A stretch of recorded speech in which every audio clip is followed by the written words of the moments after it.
Hey guys, మీరు కనుక ఊరెళ్తే ఏం తెచ్చుకుంటారు? నాకు కామెంట్ సెక్షన్లో కామెంట్ చేయండి. నేనైతే ఊరెళ్ళానంటే కంపల్సరీ గోరింటాకు అనేది తెచ్చుకుంటాను. నాకు ఎంత ఇష్టం అంటే అంత ఇష్టం అనమాట గోరింటాకు. కానీ ఇక్కడ ఎవరిని అడిగినా ఎవరు ఇవ్వరు కదా. సో అదే ఊర్లో అయితే ఇస్తారని చెప్పేసి నేను ఊర్లో అయితే తెచ్చుకున్నాను. అండ్ వాళ్ళైతే సీడ్లింగ్స్ కూడా ఇచ్చారనమాట. ఇలా అయితే ఉన్నవి, ఇవైతే ఫుల్గా డ్రై అయిపోయాయి అనమాట. సో దీన్ని మనం స్మాష్ చేసామనుకోండి, అందులోంచి చిన్న చిన్న సీడ్లింగ్స్ అనేవి వచ్చాయి. నేను ఇవి వేసాను. యాక్చువల్లీ మొక్కలు వస్తే కనుక నేను మీకు చూపిస్తాను.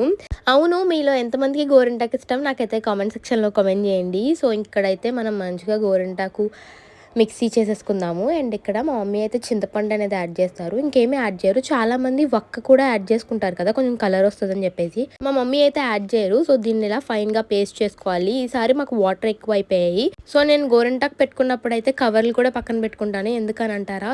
ఎందుకంటే మనం కుదరండం కాబట్టి అటు ఇటు పామేస్తే మళ్ళీ మమ్మీలు తిట్టేస్తారు కాబట్టి. అన్న పెట్టుకున్న వెంటనే నాకు కడిగేసుకోవాలనిపిస్తుంది. కరెక్ట్గా ఆ టైంకి అన్నీ గుర్తుకొస్తూ ఉంటాయి కదా. సో ఫైనల్గా అయితే ఇలా అయితే పండింది. And that's it for today's video.